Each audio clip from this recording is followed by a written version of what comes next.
She will call you after work. They will play football tomorrow. So ಇವಾಗ ನಾನು 2 sentences ಹೇಳಿದ್ದೀನಿ. ಇದ್ರ ಮಧ್ಯೆ ಏನು ಕಾಮನ್ ಆಗಿದೆ? ಓಕೆ, ಏನು? ವಿಲ್. ಎರಡರಲ್ಲೂ ವಿಲ್ ಅಂತ ಇದೆ. ಬಟ್ ವಿಲ್ ಯಾಕೆ ಯೂಸ್ ಆಗ್ತಿದೆ?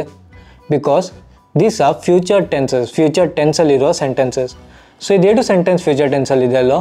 So that is the topic for today. So ಇವತ್ತಿನ ವೀಡಿಯೋದಲ್ಲಿ ನಾನು ನಿಮಗೆ ಫ್ಯೂಚರ್ ಟೆನ್ಸಸ್ ಎಲ್ಲಿ ಯೂಸ್ ಮಾಡಬೇಕು ಆ್ಯಂಡ್ ಇದ್ರ ಬೇರೆ ಬೇರೆ ಪ್ರಕಾರ ಬಗ್ಗೆ ಹೇಳ್ತೀನಿ. So let's get started. So basically future tense ಅಂದರೆ ಏನು? ಕನ್ನಡದಲ್ಲಿ ನಾವು ಭವಿಷ್ಯಕಾಲ ಅಂತೀವಿ ಅಲ್ವಾ. ಸೊ ಇನ್ನೂ ಆಗದಿರೋ ಒಂದು ಕಾರ್ಯ ಲೈಕ್ ಫ್ಯೂಚರಲ್ಲಿ ಭವಿಷ್ಯದಲ್ಲಿ ಆಗಬೇಕು, ಇನ್ನೂ ಆಗಿಲ್ಲ, the action hasn't occurred yet, but ಮುಂದೆ ಆಗತ್ತೆ ಅಂತ ಹೇಳುವಾಗ ನಾವು ಫ್ಯೂಚರ್ ಟೆನ್ಸ್ನ ಯೂಸ್ ಮಾಡ್ತೀವಲ್ವ. So first type is simple future tense.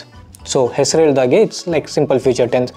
ಇದರಲ್ಲಿ ನಾವು ವಿಲ್ ಅಥವಾ ಶಲ್ನ ಯೂಸ್ ಮಾಡ್ತೀವಿ. ಅದರ ಬೇಸ್ ಫಾರ್ಮ್ ಮುಂಚೆ ನಾವು ವಿಲ್ ಅಥವಾ ಶಲ್ನ ಯೂಸ್ ಮಾಡ್ತೀವಿ. ಓಕೆ, ಸೊ ನಾನೊಂದು ಎಕ್ಸಾಂಪಲ್ ಹೇಳ್ತೀನಿ.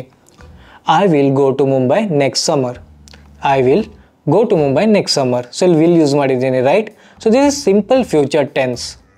Next is future continuous tense. So continuous ಟೆನ್ಸಲ್ಲಿ ನಾವು ಏನು ಯೂಸ್ ಮಾಡ್ತೀವಿ? ING form, correct?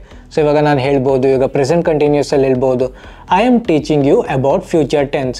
Teaching ING ಅಂತ ಬಂದಿದೆ ಬಿಕಾಸ್ ಇದು ಕಂಟಿನ್ಯೂಸಲ್ಲಿದೆ, ಇನ್ನೂ ಕಾರ್ಯ ನಡೀತಾ ಇದೆ ಅಂತ. So that's why I used ING. But ಇದು ಪ್ರೆಸೆಂಟಲ್ಲಿದೆ. ಹಾಗೆ ಫ್ಯೂಚರಲ್ಲಿ ನಡಿಬೇಕಾಗಿರೋ ಒಂದು ಕಾರ್ಯ ಲೈಕ್ ನಡೀತಿದ್ದೆ ಅಂತ ಹೇಳುವಾಗ ನಾವು ING ಫಾರ್ಮ್, ಫ್ಯೂಚರ್ ಕಂಟಿನ್ಯೂಸ್ ಟೆನ್ಸಲ್ಲಿ ING ಫಾರ್ಮ್ ಯೂಸ್ ಮಾಡ್ತೀವಿ. ಎಕ್ಸಾಂಪಲ್ ಹೇಳ್ತೀನಿ, ಜಾಸ್ತಿ ಕಾಂಪ್ಲಿಕೇಟ್ ಮಾಡೋದು ಬೇಡ. I will be going to Mumbai next summer. I will be going to Mumbai next summer. So ಇಲ್ಲಿ ING ಜೊತೆನೇ ವರ್ಬ್ ಫಾರ್ಮ್ ಇರುತ್ತೆ, ವರ್ಬ್ನ ಬೇಸ್ ಫಾರ್ಮ್ ಇರುತ್ತೆ. ಸೊ ING ಇರೋದು ತುಂಬಾ important whenever we are talking about continuous tense. Next is future perfect tense. So future perfect tense ಏನು? ಈಗ ಫ್ಯೂಚರಲ್ಲಿ ಒಂದು ಆ್ಯಕ್ಷನ್ ಆಗೋಕ್ಕಿಂತ ಮುಂಚೆನ ಒಂದು ಸರ್ಟೆನ್ ಟೈಮ್, ಒಂದು ಸ್ಪೆಸಿಫಿಕ್ ಟೈಮ್ ಬಗ್ಗೆ ಮಾತಾಡುವಾಗ ನಾವು ಫ್ಯೂಚರ್ ಪರ್ಫೆಕ್ಟ್ ಟೆನ್ಸ್ನ ಯೂಸ್ ಮಾಡ್ತೀವಿ. ಸೊ ಫ್ಯೂಚರ್ ಪರ್ಫೆಕ್ಟ್ ಟೆನ್ಸಲ್ಲಿ ನಾವು ಯಾವಾಗಲೂ ವಿಲ್ ಹ್ಯಾವ್ ಮತ್ತು ವರ್ಬ್ ಫಾರ್ಮಿನ ಪಾಸ್ಟ್ ಪಾರ್ಟಿಸಿಪಲ್ನ ಯೂಸ್ ಮಾಡ್ತೀವಿ. ಸೊ ನಾನು ಎಕ್ಸಾಂಪಲ್ ಕೊಡ್ತೀನಿ. ಇವಾಗ example, I will have travel to Mumbai by next summer. I will have travel to Mumbai by next summer. So ಇಲ್ಲಿ ನಾನು ವಿಲ್ ಹ್ಯಾವ್ನ ಯೂಸ್ ಮಾಡಿದ್ದೀನಿ. So this is future perfect tense ಅಂತ ಆಗಿದೆ. Last one is future perfect continuous tense. So ತುಂಬಾ long ಆಗಿ ಹೆಸರು ಇದೆಯಲ್ಲ, ಸ್ವಲ್ಪ ಕಾಂಪ್ಲಿಕೇಟೆಡ್ ಅನಿಸ್ತಾ ಇದೆಯಲ್ಲ. So this topic is also very complicated, but don't worry.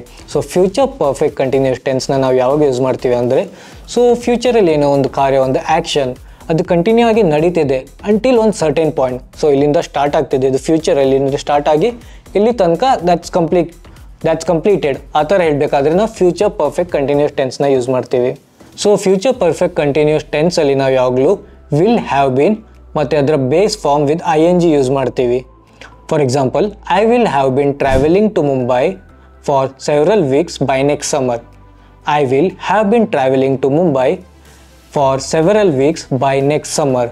So like ಈ ಸೆಂಟೆನ್ಸ್ ತುಂಬ ಕಾಂಪ್ಲಿಕೇಟೆಡ್ ಅನಿಸ್ತಿದೆಯಲ್ಲ, ಇದನ್ನು ಬ್ರೇಕ್ ಡೌನ್ ಮಾಡಿ ಫ್ಯೂಚರ್ ಕಂಟಿನ್ಯೂಸ್ ಟೆನ್ಸ್ನ ಅದ್ರ ಬೇಸ್ ಫಾರ್ಮ್ ಎಲ್ಲಿ ING ಯೂಸ್ ಮಾಡಬೇಕಂತ ಅರ್ಥ ಮಾಡ್ಕೊಂಡ್ರೆ ಇದು ತುಂಬ ಕಾಂಪ್ಲಿಕೇಟೆಡ್ ಅಂತ ಅನ್ಸಲ್ಲ. ಸೊ ಐ ಹೋಪ್ ನಿಮಗೆ ಫ್ಯೂಚರ್ ಟೆನ್ಸ್ ಈ ಒಂದು ಟಾಪಿಕ್ ಸರಿಯಾಗಿ ಅರ್ಥ ಆಗಿದೆ, ಯಾವ್ಯಾವ ರೀತಿ. So it's not like just one type ಭವಿಷ್ಯಕಾಲ, ಅದರಲ್ಲಿ ಇರುತ್ತೆ continuous tense, present tense, perfect tense. So ಇದು ನಿಮಗೆ ಅರ್ಥ ಆಗಿದೆ ಅಂತ ಐ ಹೋಪ್. ಆ್ಯಂಡ್ ಇನ್ನೂ ಕ್ಲಿಯರ್ ಆಗಿ ವಿತ್ ಪರ್ಸ್ನಲ್ ಟ್ರೈನರ್ಸ್ ಹೆಲ್ಪಿಂದ ನೀವು ನಮ್ಮ ಕೋರ್ಸಲ್ಲೇ ಇದೆಲ್ಲ ಟಾಪಿಕ್ನ ಕಲಿಬೋದು. ಟೆನ್ಸಸ್ ಆಗಿರಲಿ or subject, verb, agreement, grammar topic ಆಗಿರಲಿ ಅಥವಾ ಸ್ಪೋಕನ್ ಇಂಗ್ಲೀಷ್ ಕ್ಲಾಸಸ್ ಆಗಿರಲಿ, you can learn it with the help of a personal trainers assistance.